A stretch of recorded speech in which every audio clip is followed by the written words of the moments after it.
All right, everybody, welcome back to another episode of Teen No Cap. I'm your host, Charity Chaffee. I'm a licensed mental health counselor in the state of Massachusetts, and you are listening to a podcast completely dedicated to talking teen. I have a firm belief that if you are treating teens, you should be trained in teens, and that is a big part of this podcast. So we are interviewing different experts, talking to different clinicians who focus on different sort of niches in the teen world, and today I'm very excited to have this conversation about school avoidance with Sarah Haugh. Do you want to introduce yourself? Hi, I'm Sarah Haugh. I am a licensed mental health counselor. I have a practice in Topsfield. We do in person there with teens and women, and we specialize in anxiety and trauma. And we also do virtual. Perfect. And you have been, you're an LMHC. Yes, And how long have you been in the field?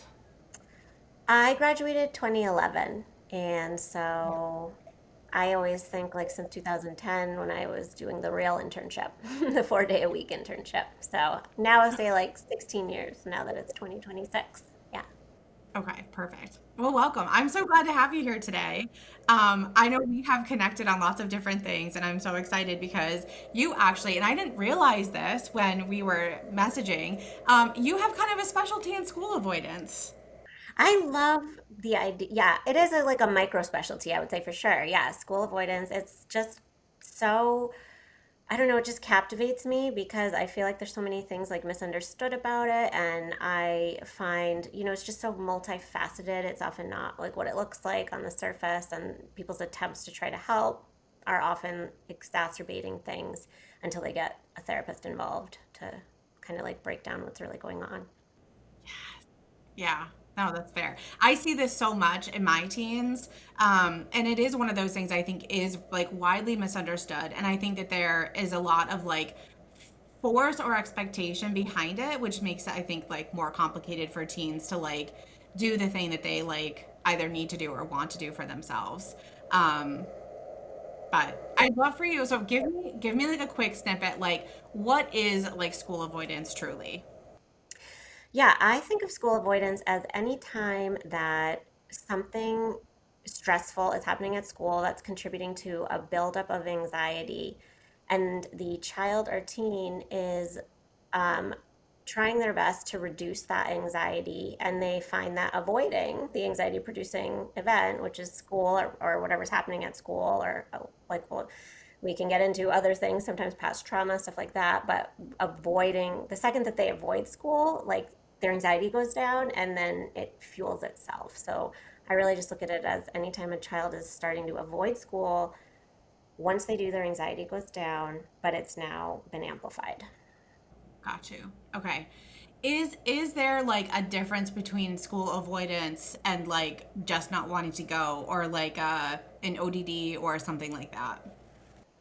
That's such a good question. I know sometimes, like, I hear the word school truancy or school refusal. I kind of look at it all as the same thing. I look at it all as there is something going on that is like exceeding what the child feels is their max capacity to cope. And so they are just feel like they have no other choice but to avoid. And that could be, sometimes after that, there are secondary gains that then come about because maybe they're avoiding school because of their anxiety. Maybe something happened in gym, or it's performance anxiety or perfectionism around academics or social anxiety, like whatever it is underneath it, because I really see it as a symptom rather than like its own diagnosis. So to me, I I don't think it's any different personally. That's not how I view it. You know, I'm so glad you said that because I think that I would actually agree with you. I feel like oftentimes what ends up happening is that we demonize different behaviors based on how we feel like they fit with the standard expectations of society, right? And the way that we talk about it, I think, is really important. And so when you have a kid who's being labeled as like truant, or you have a kid who's being labeled as like school refusal, you're kind of setting up this like power dynamic or this like like unhelpful situation. But I think when you look at it as school avoidance, it gives you an opportunity to truly dig in to be like, okay, like, why are we avoiding this? Oh, totally. I'm 100% on board with that. Like, words to me mean everything. And my whole program back in 2009 9 to 11 was a feminist program. And we had to take this whole course on like how important the words we choose are, which is also why I don't use the word patient, I use client, things like that. This whole like pathologizing of things that are actually like adaptive brilliant responses that the child or teen came up with to deal with a really difficult, what feels like unbearable situation. I'm like, first let's celebrate your resilience here, like your creativity. You are finding ways to get your needs met. And at the same time, it can't go on like this. So like, we need to do something about it. But I think, I mean, if I was a teen and anxious about going to school and somebody was like, you're being truant and you're refusing school, that would feel a lot crappier to me than if they were using the word avoiding. Like, why are you avoiding school? Why are you anxious about school? It makes it seem like it's not your fault, you're not doing something bad. It's just you're reacting and trying to cope, and let's work together to find a way that's more productive long term for you. Well, so when you tell me, if I were to be in this situation and you were to tell me that I was being like truant or I was refusing, the spicy teen in me is like bet, Yeah, yeah, right? totally. So then I Totally. am absolutely gonna dig in and be like, all right, well, if I'm refusing and if I'm truant and if I'm like kind of being labeled as all of these things, I will follow through on that. Exactly, exactly, exactly, exactly. And I was there as a teen with other labels myself. So it was like, okay, you think I'm whatever. You think I mean, I could think of a million things grown-ups used to think I was, but it was like, I'll just be that then. Like, fine, I'll show you, and I'll be the best shit you can find. I'll be the best one. Like, it'll be an intense one. Yeah, right. Because you want to like own it a little bit. You want to like own the story. It's like, you don't make my story for me. I'm going to make my story then. Yeah. Well, I also think too, like if when you say like school refusal or school truancy, it feels like an accusation. Yeah, totally. And so that's the thing where it's like, okay, well, if you're gonna accuse me of doing that, I'm gonna do it. Mhm. Yeah, right. Exactly. Yeah, totally. And also the damage that it's doing when we think about it on a deeper level too, to their self-esteem and their core belief about themselves and how the world views them and how people will respond to them when they're struggling. It's like creating all these little like belief systems and neural pathways of like, I don't know how to cope. I am a bad kid. I am messing up. I can't do anything right. People don't like what I do. Yeah. I was gonna say to me too, like we'll talk about words and we can move on. It feels like there's a difference between like I'm having a hard time and I'm struggling versus like I am a bad person because I'm refusing. Right. And like we obviously are working to make sure that those things aren't incorporated in their core belief because it's a lot harder to change when we've had like years of kind of reinforcement for it. Yeah. I feel like we're going to agree on a lot of things with this. Okay, so talk to me if there is any, what kind of the process of developing like true school avoidance looks like. Are there warning signs? Are there things that people should look out for? Like how did we get to the point, I guess, where we're at like a full-blown school avoidance not going? Yeah, that's such a good question because I have yet to see it just like happen overnight. I've seen like if something happens at school, then it happens overnight, but it doesn't last. It's like a week or two. But what I see like when it leads to like the parents who call me who say that their teen hasn't been to school in like 6 months and they can't, and now the school's threatening all these things like filing on them and stuff, and those there's often this real observable buildup of signs, whether it's that there is, like I said, there's usually always, or what have always found is that there's some other mental health stuff going on beneath it, whether it's a generalized anxiety, social anxiety. See, social anxiety and school avoidance are so closely linked, I have noticed, and that perfectionism around performing socially. And when you think about like getting called on in class, or like what does your hair look like compared to the other people's hair, like what does your body look like, and especially when I work with teen girls so much, this is what's coming up for me, so maybe that's why it seems so closely linked, because that's what I see. But the comparison and the feelings of needing to be perfect in so many ways, and the relentless looping of like if they said something and now they feel like other people are talking about it, even though like I'm always like other people are focused on themselves. They don't not remember what you said, you know. And they're all going home and doing that too, but they have these loops of like they think I'm weird, and then that social anxiety too of um like sitting in the class, they just feel like the people behind them are like staring at the back of their head. And what ends up happening is they start getting like a lot of anxiety around these things and the thoughts that they're having and the body sensations.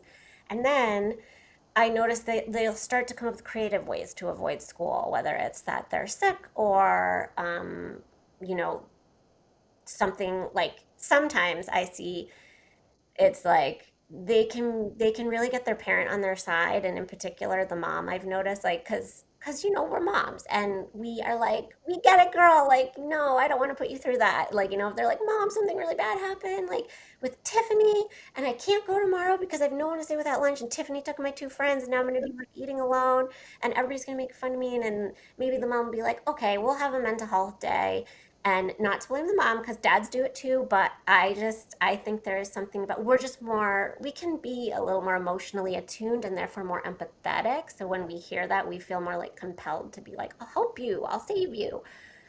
And then unfortunately that can really like snowball things. Like a mental health day ends up never not never, but I've never seen it make it better. I've never seen them be like, okay, I'm ready the day after that. Then it's like, oh, okay, that kind of worked. So, and not to the kid's fault. I don't even call it manipulation. I call it like an attempt to get your needs met. Brilliant, brilliant. You know, necessary.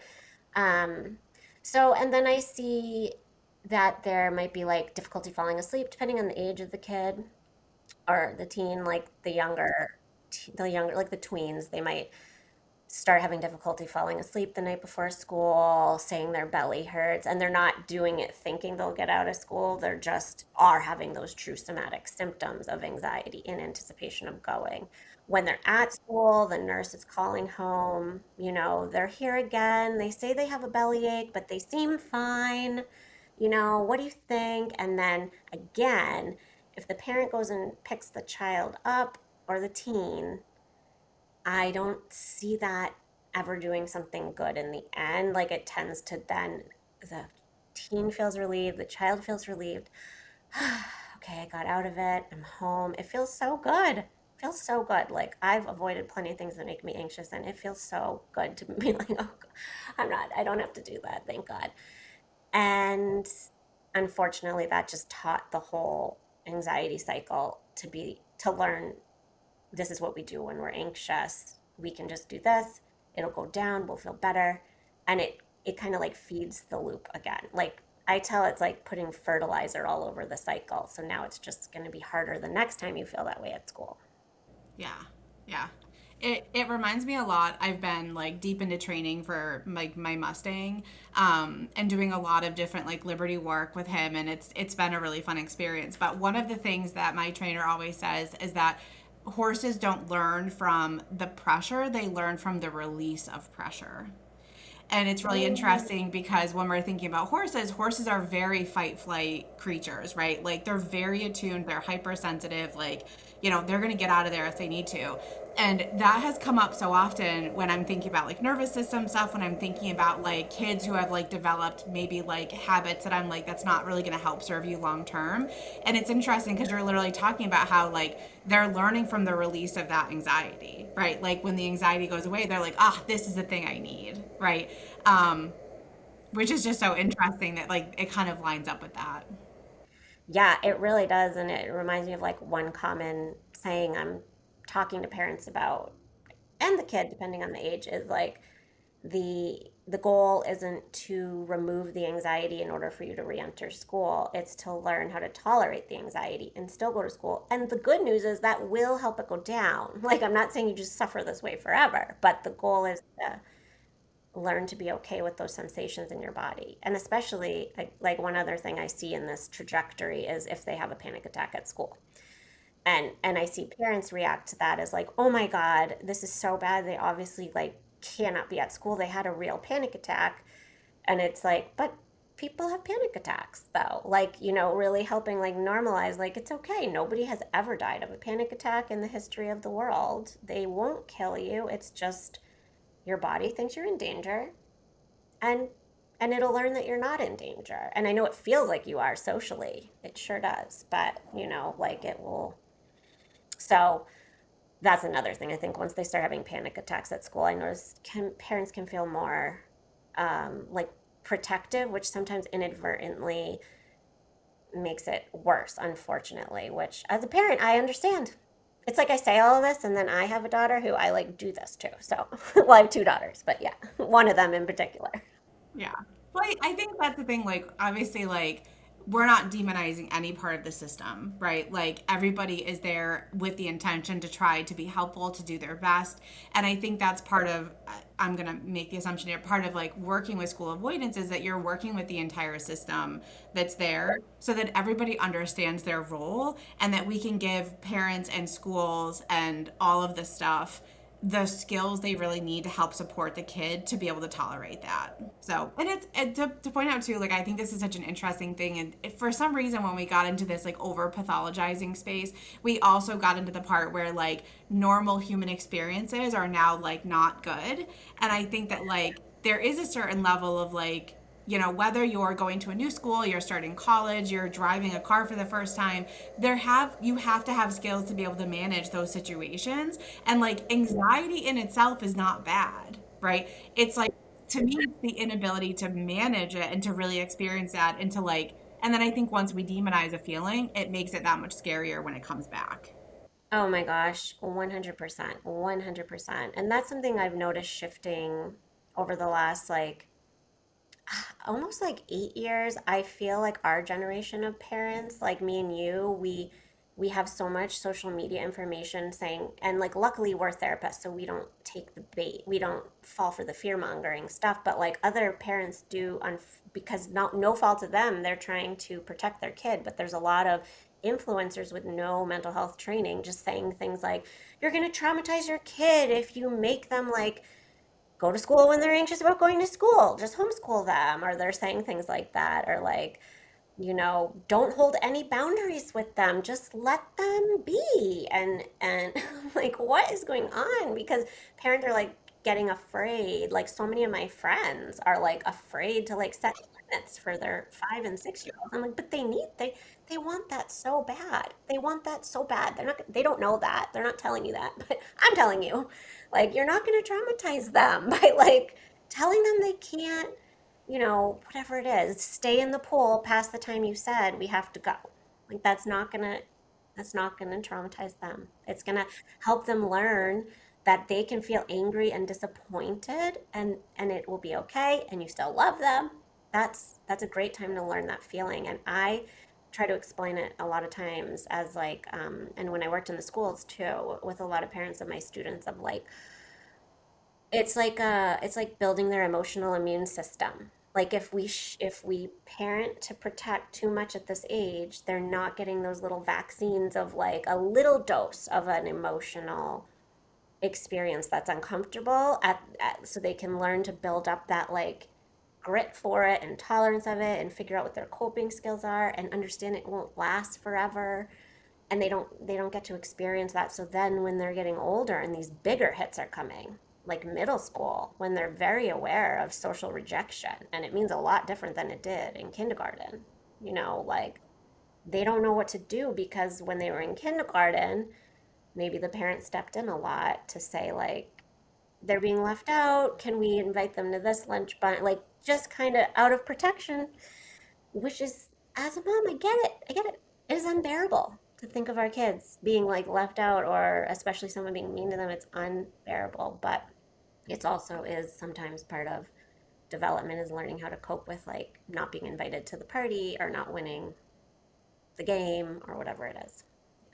I think so much. I agree with all of that. And I think so much of it too is like we want our kids to be successful and healthy and well balanced, but we can't do it for them.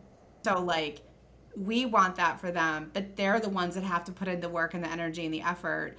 And like, if we are doing things for them, we are not giving them the opportunity to learn the skill, which I think is the same thing with boundaries, right? Like, boundaries sure are things that we are supporting, but boundaries are also very healthy things. It gives you an opportunity to talk about a lot of different opportunities. So like, I think boundaries are really, really important. Yeah. Even though they are hard, like it's not easy to be like, no, you can't do this, right? Like you want to be able to give it, but I think that also, being really curious about why someone is wanting something or like what that really is about for them is going to be more helpful than just doing it for them. Yes, so true. And I love the word curious because I use that word a lot, even for individual therapy, being curious rather than judgmental of yourself or like just, you know, taking time to be curious. Be curious about this sensation you're feeling. Like we don't have to immediately go, oh my God, it's a panic attack. It's going to be really bad. It could be just like, oh, I'm so curious. My heart is beating fast right now, or my hands are shaking. That's interesting. Like something must be making me anxious. I'm curious about that. And it kind of goes back to your point on like, and I just like, I'm all about depathologizing language because I was just like drilled into my head in grad school. Like they were like, don't even use the word treatment plan. Call it something else. Like, don't make them feel like the sick person. And I love that stuff. I agree. Like, we're we're equals here, and we're working together. And so many, you could almost look at almost anything in the DSM, and it's like that could make sense depending on the situation. Like that could actually just be an adaptive response, and that as we've seen over the years of the DSM getting remade, things that were in there like homosexuality was in there as like a disorder, right? Like we have a long history of pathologizing things that are normal. And that's my other big thing is like you said with the anxiety. Of course, it's anxiety producing because social rejection is huge at this age. So, of course, you feel flooded with anxiety that now Tiffany told the whole class the secret you told her on Instagram or whatever it was. And now everybody knows. And like, you will be flooded. That seems like a tip. That seems like a response that makes sense, like not a disorder, you know? Well, and I think when we normalize it like that, it makes it feel less scary and less fearful because that is like a normal experience that we would expect out of something, right? Right. And then instead of being like, oh, we have to make this go away and it can never happen again, we're like, no, like we can just notice this neutrally and we can like understand and be curious about the triggers and things that are happening, but it doesn't have to send us into Timbuktu. Like, Right. Right. Right. Yeah. Yeah. Exactly. Exactly. Even though it's so hard, I would never go back to teenage years. no, I mean, I have a whole thing because I just feel like the way that we were teenagers is so different from like the way other people are in this day and age. And like, we didn't have cell phones. Like, I was telling one of my clients the other day, I was like, I want you to realize that like, I didn't have a physical cell phone until I was a senior in high school, right? Yeah. So like, Yeah. we had AIM messaging, we had Our live journal, we aim, our away message with our 8 friends' initials in there. yes, yes. Yeah. Like literally that was it. And so I feel like now there's a constant pressure and connection with school stuff. And like I can totally understand the fact that like if you got into a text fight with your friend last night or like you were excluded from a FaceTime call that everyone in your friend group was part of, that you probably wouldn't want to go to school the next day. Or that you would Yeah. have a hard time like managing that because it's a lot. So Oh and my then God.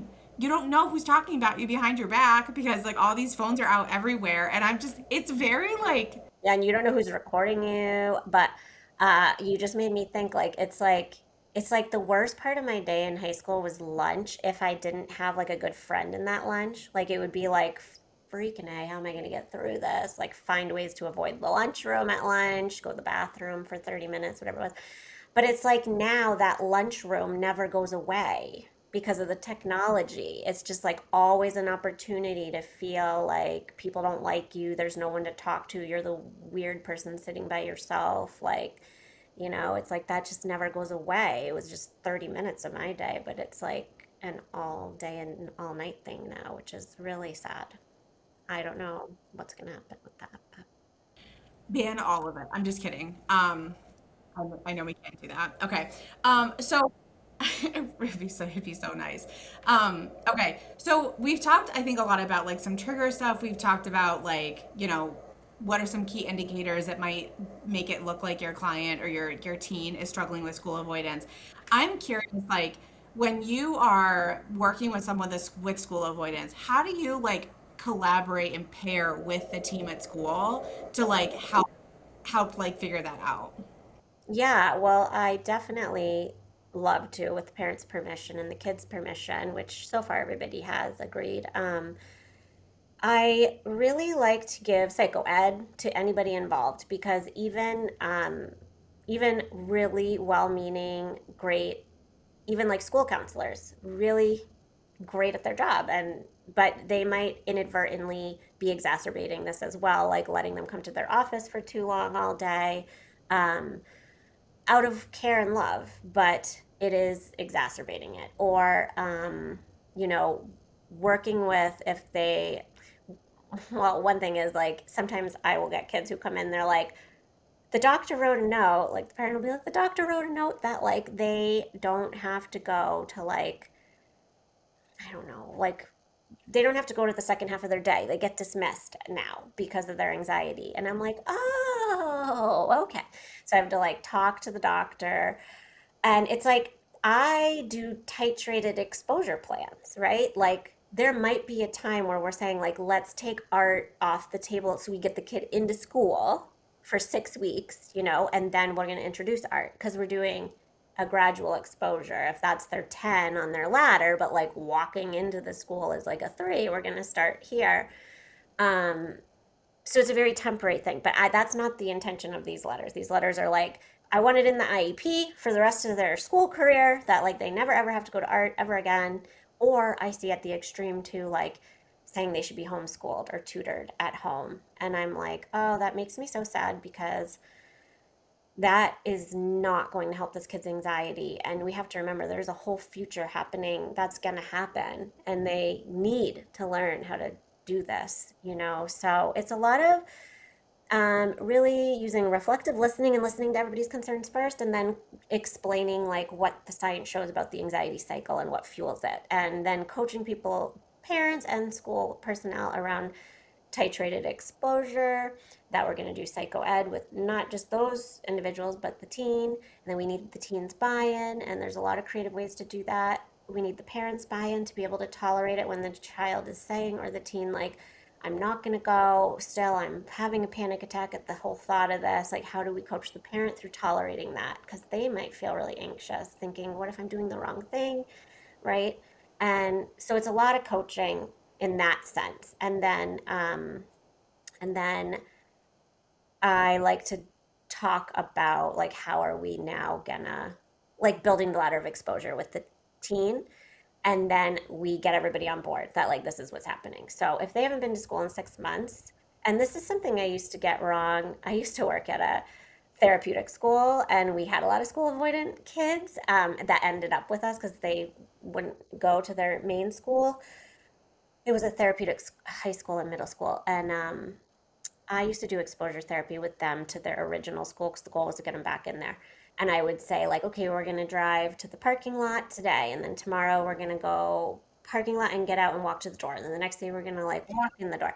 But that wasn't right. And I learned that after I did like more in-depth training in exposure and response prevention, that those sort of like steps like that isn't really the point. The point is more that you have to do something that is bringing on that anxiety, and then you have to feel that anxiety until it's cut in half. So you can't just put like a time on it, or you can't put like a task on it. It has to be like, well, if we go and sit in the car and then we're like, we did it, and we leave, but they're still anxious, that really just reinforced the cycle, unfortunately, because now they feel better. So it was like such an aha moment for me. And I was like, oh my God, I've been doing it wrong, you know? But luckily, somehow it's still sometimes worked, sometimes not. But so it's really about coaching people and things like that, that like, if your anxiety is at an 8 for this step, we're going to stay until it's a 4. And we can use coping skills. Like, we can teach all the coping skills we want, but again, the goal isn't for them to not have anxiety during the exposure. And sometimes even like breathing techniques work so good that sometimes I'm like, I don't even know if I want to teach them that, because then it will work and they're not learning that they don't have to be afraid of the anxiety symptoms. That's really the difference in exposure work, is like you don't have to do anything and the anxiety will go down on its own as if you stay there. It might take 4 hours, but it will. It might take 5 minutes. Hard to say.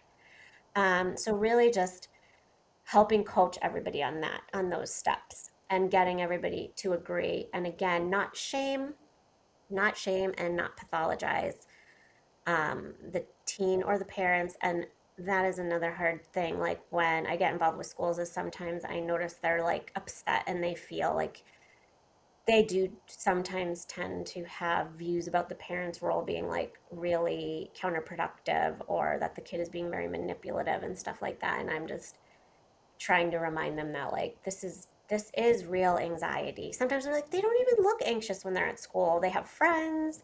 And I'm like, I'm their therapist. Like what they're telling me is meets criteria for whether it's social anxiety disorder, generalized anxiety, school phobia. I'm telling you, like they do, and they are good at masking because they're afraid of people noticing this. Like, so it's hard to sometimes to like get everybody on board fully, but kids pick up on that. They pick up on it right away. I have so many teen clients who can tell that the school is shaming them and their parents, and then it makes them more school avoidant because they're like, wow, like these people don't like my mom. Like that's a really crappy feeling for a teen. So, Yeah. yeah. No, for sure. I mean, I think like shame, what is the saying? It's like shame always leads to secrecy, right? And if we're talking about like trying to work through like these really complicated emotions and like the dynamics and like enabling and all that other stuff, there's a lot that's there that we need to know. And so when you're labeling something manipulative or you're labeling it as attention seeking, is one of the ones I hate so Mm, much. Um, yep. I call it it connection seeking. I'm always like, Yes. oh, you mean they're seeking connection? That's so healthy. Like, what a creative way to get that connection. Yeah. Yes.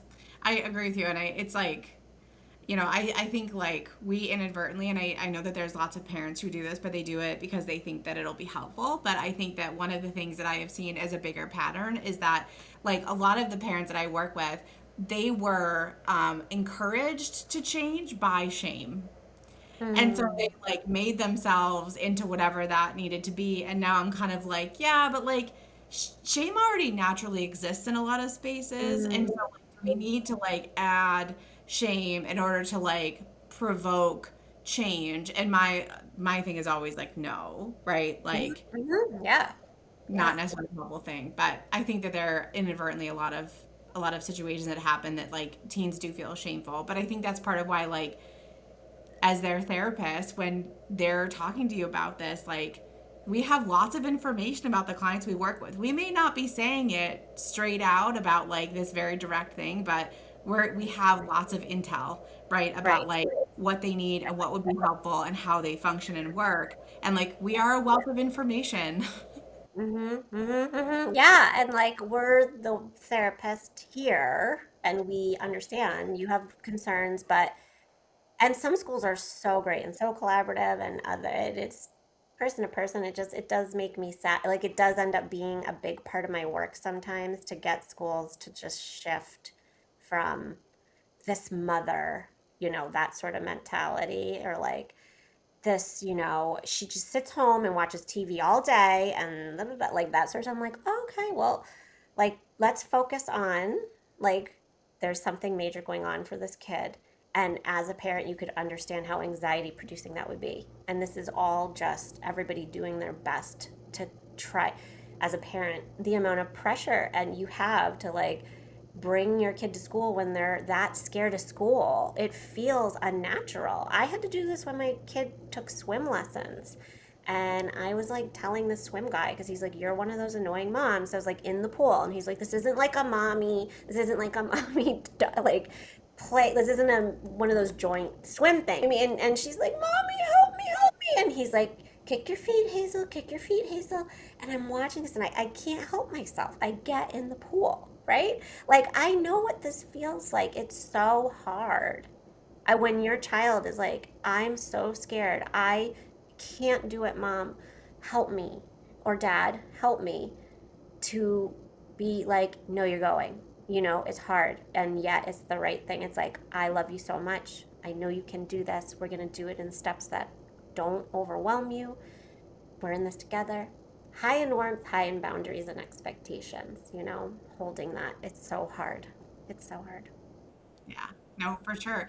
And I think that's like the personal stories, right? Like I think they matter so much because I do think when you're in it, it feels like no one else has ever experienced that with their kid, right? But I love that you're validating like the parent struggle because they're part of the treatment plan, right? And that we want to make sure they're like encouraged and they have the skills to do it. But you're talking about some really important pieces, right? Like they need the skills, they need strategies, they need to practice the same neurological pathway, right, that is like happening in the situation, like they have to shift it too. So like this isn't really about like demanding the teen to change and to go to school. This is like how are we all functioning as part of this bigger system, and like how do we shift it so that we're actually addressing the problem and not just like making things worse. I'm curious when you're thinking about like school avoidance and you're thinking about the work that you've done both in the school system and part of private practice, are there things that people can do that would just make them better at working with school avoidance? Yeah, I feel like if everybody could just take the psycho ed portion of exposure and response prevention, it would help a lot because the things like, and back in my earlier days in the schools, I was that counselor who let the kids sit in my office all day. Okay, because that's what I wanted to do. I wanted to help them. I wanted to protect them, like, right?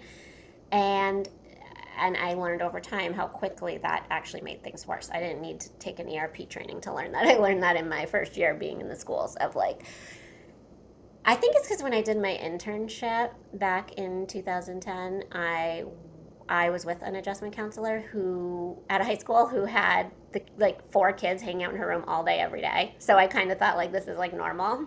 I think she was just at the end of her career and a little burnt out. But anyway, I figured out that was not good, but I still see it all the time. I see it all the time that the teen is getting into this is the stage this is going to be like before they're not going anymore is that they're spending the whole day in the counselor's office because the counselor cannot always be there and they might not be able to be in there if she's not in there and she has or he has other sessions and once that starts amping up that teen is now like no practice having had to be in the classes that they're avoiding so now they're just going to not go to school and so I think like the key components are educating all of these people on the anxiety cycle, what makes it worse, that like when you avoid and the anxiety goes down, you've reinforced the cycle very significantly. That they want to avoid like reassurance, providing reassurance. I think that's huge because I see that all the time. Like everybody involved is it's going to be okay. It's going to be a great day. It's going to be fine. There's nothing to worry about. It's fine. It's like that doesn't work. That makes it way worse because A, the kid is like, well, how the hell do you know? Like, the teen is like, you cannot predict the future. Aren't we teaching them? Like, you can't predict the future. Like, we're like teaching them not to jump to conclusions. Like, why is it okay then for you to do it this way? And the other thing is, if it does work, if it does reduce their anxiety, again, that's not what we want in the moment. Like, we don't want them to need that reassurance because then they become like a fiend for it almost. It's like they need it more and more and more and more. And this is also like overlaps into OCD. Like they need to do the compulsion more and more because they experience the release. I mean, the decrease in anxiety. And now they like, it's short lived. Same with health anxiety. You go to the doctor, they're like, you're fine. That lump in your throat is not cancer. I feel better. But then what happens? Like the next day, they're like, oh my God, what if that doctor was wrong? I got to go to and get another opinion now for that reassurance. So I try to coach people on really avoiding it, even though it's so instinctive and comes naturally for us to say that to anybody, especially kids and teens when we know that they're safe, right, going into school. But I mean, socially, probably not. But we know that they'll be okay at the end of the day, and in 10 years, it probably won't matter whatever's happening. But we can't say that. We have to just say, like, I understand. I see how anxious and scared you are. I see it. And I'm in it with you. I'm here for you. And I got your back. I know you can do this. I'm doing this for you. I'm holding this boundary for you. And you can do this. You can do this. And that co regulation of like remaining calm in your nervous system while you're giving that message is important. So I would say, yeah, like the anxiety cycle, avoiding reassurance, um, and just being able to be flexible. Like it doesn't have to be a black and white, like they now will be tutored for the rest of high school and don't have to go to school because of their anxiety, or some schools go the opposite direction and are like, you can't, like, I was trying to work with a school on modifying a student's day to have one class off the table for them for 6 weeks, like I said, because they had a trauma in there that we were also going to work through. But we were also doing exposure therapy in general. But they hadn't been to school in months and months, and the school was like, "Nope, it's a requirement for them to be in there, and we're not. Nope, we're not." And I was like, "But then they're not going to school." And they're like, "Well, then we'll just file with DCF." And I was like, "Can you just like, I am an exposure therapist. I'm not suggesting this kid avoids this class for the rest of their career. I'm saying, can we just get her back into school? And then when we move up the ladder. I will get her in this class. And even the 504 plan that they currently have that says things like they won't be called on unless they raise their hand. I would like to get that off the 504 eventually. Like, I actually want to take it to the next level. But can you just meet me here? You know? So I just you have to start somewhere. Yeah. So I just wish if people could be a little more open-minded and flexible with the reintroduction plan. I that makes like so much sense, and I agree with you. And I know every district is like tied by their own stuff, and I know it can be like kind of complicated. But I also think that that is the part about providing individualized care, and that's the part about like, is it better for them to miss 6 weeks of this class when they could miss a year of the class? That is my point. That is my whole point. Because they will not go if they have to go to that class. So, and my therapist training tells me that we need to do a titrated exposure to get them into that class. So we're asking too much of them. Like it won't happen because they're not four, so you can't just pick them up and put them in there.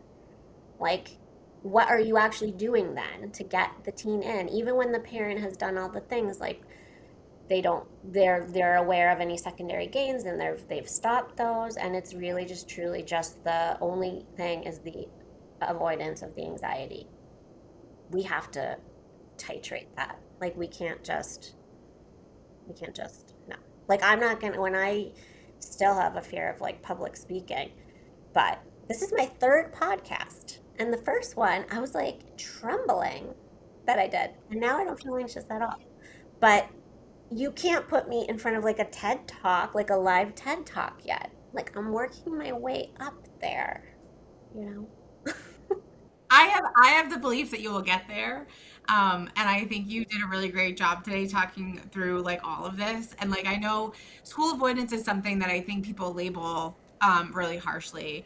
And I think that really to me at the end of the day, what it shows is there's a teen that's struggling and they're like trying to figure it out. And I think everything you've talked about today feels like we're giving them the right answer, right? Versus like pushing them to do stuff that just doesn't feel aligned. Yeah, totally, totally. It's like they need some encouragement to do things that will feel hard, but we have to do it in a careful way that we're not flooding them to a point where they're going to not be able to like they won't stay in it because we can't physically hold them in the classroom. Like imagine. So that's the thing people don't seem to understand sometimes like schools is like they at the end of the day have free will and a free body. So we really need like the best approach here is collaboration. You know, so. I love it. I will let you go on that because I think that just like seals it up like perfectly. Because I do think it really is all about collaboration and sometimes we're starting at different points and like that's okay. Um, But thank you so much for being here today. I had so much fun chatting with you. For everyone in the audience who's listening, I'm going to drop all of Sarah's information below too. So if you are interested in services in Massachusetts, or if you would want other consultation, which I know you had mentioned you're doing, I'll drop all that stuff below. But Sarah, again, thank you so much for coming today. I had so much fun chatting with you about school avoidance, and I do hope that people got a lot out of it because I know I even learn things, even though I work with school avoidance all the time. So. Yeah, I'm sure you do. I'm sure. I know. And I always learn like every day I feel like I learn something new from other therapists and it's such a cool field like that. So, yeah, but thank you so much for having me on and I always love connecting with you because I know we have a lot of overlapping belief systems around therapy and stuff. So, I Thank you. appreciate you. Me too. I appreciate you too. Thank you so much. All right, everybody. I will catch you next time on Teens No Cap. But thanks so much for listening, and we'll catch you next week. Bye.